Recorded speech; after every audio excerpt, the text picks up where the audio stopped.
For today's video ay magluluto tayo ng sinigang na isda.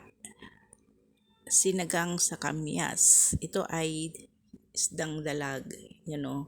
Linisan muna nating mabuti at tapos sa isang kawali o kaserola, ilagay na natin yung sibuyas, luya, saka kamyas. Saka natin takpan at hintayin kumulo. Pagkakulo, ilagay na natin yung isda.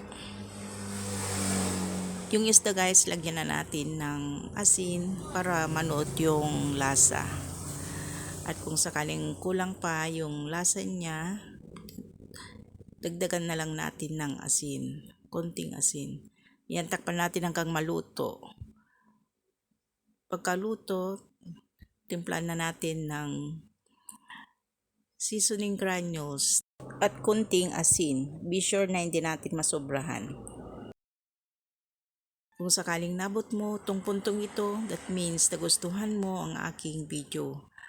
At paki-like and share mo na rin para makita rin ng iba. At kung hindi ka pa nakapag-subscribe sa aking YouTube channel, Estrella Vlog, mangyari mag-subscribe ka na para updated ka palagi sa aking mga ina-upload. Ayan guys, luto na yung sinigang na dalag, sinigang sa kamyas. Yan, pwede na nating ahunin at ready to eat na.